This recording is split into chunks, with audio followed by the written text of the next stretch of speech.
राम प्रसाद जी 2 बीघा जमीन के किसान हैं। साल भर मेहनत करते थे पर घर में हमेशा पैसे की तंगी रहती थी। फसल बिकती थी पर मुनाफा कभी हाथ में टिकता ही नहीं था।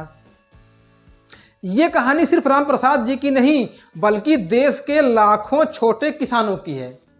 फिर उनके गांव में बना एक एफपीओ। पहले उन्हें लगा कि यह भी कोई मीटिंग बैठक वाली चीज़ होगी, हमारे काम की नहीं है। पर धीरे धीरे उन्हें समझ आया कि एफपीओ में वह सिर्फ किसान ही नहीं बल्कि कंपनी के हिस्सेदार बन गए हैं।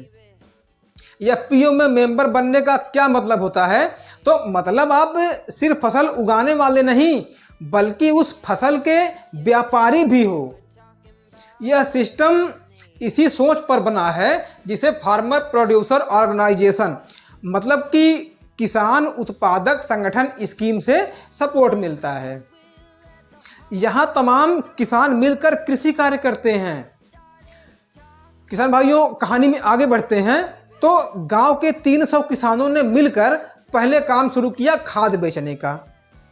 राम प्रसाद जी जो खाद 1400 रुपये में लाते थे एफपीओ में 1250 रुपये में उन्हें मिलने लगी। पहली बार उन्होंने महसूस किया कि बचत भी कमाई होती है। अब आया फसल बेचने का टाइम।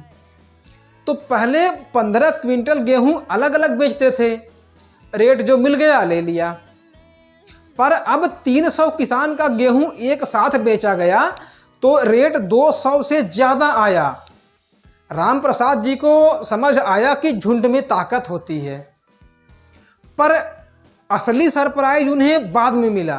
साल के आखिरी में एफपीओ की मीटिंग हुई, हिसाब किताब निकला। एफपीओ ने जो मार्जिन कमाया था इनपुट सेलिंग से। किसान भाइयों, अगर आप इनपुट सेलिंग के बारे में नहीं जानते हैं तो हमने एक वीडियो में डिटेल में बात किया है, लिंक डिस्क्रिप्शन में दे देंगे, आप वहां से वीडियो को देख सकते हैं। तो वह पैसा मेंबर में बांटा गया। राम प्रसाद जी को पहली बार एफपीओ से एक्स्ट्रा पैसा मिला। उन्होंने कहा यह तो फसल बेचने के अलावा अलग से पैसा आ गया। किसान भाइयों, यह पैसा आता कहां से है? तो एफपीओ जब सस्ता खरीदता है, महंगा बेचता है और थोड़ा मार्जिन रखता है, वह मार्जिन एफपीओ का प्रॉफिट होता है। और एफपीओ किसी एक आदमी का नहीं बल्कि सभी मेंबर का होता है। सिस्टम स्ट्रांग रहता है क्योंकि एफपीओ को 3 साल तक मैनेजमेंट सपोर्ट मिलता है। Central sector scheme for formation and promotion of 10,000 FPO programme के द्वारा इसमें एफपीओ को 15 लाख तक जो है ग्रांट मिलता है, क्योंकि इसका मकसद ही है देश में 10,000 नए एफपीओ बने। इस दौरान यह एफपीओ खुद पर खड़ा होना सीख लेता है। अब राम प्रसाद जी की सोच बदली। पहले वह कहते थे हम छोटे किसान हैं, हमारा क्या ही होगा, और अब वह कहते हैं हम एफपीओ के मेंबर हैं। सोच का फर्क ही बदलाव, असली बदलाव है किसान भाइयों। प्रॉफिट बंटवारे का सिंपल रूल आप समझिए, जितना मेंबर पार्टिसिपेट करेगा उतना ही प्रॉफिट। इसलिए एफपीओ में सिर्फ नाम का मेंबर नहीं बल्कि एक्टिव मेंबर बनना पड़ता है।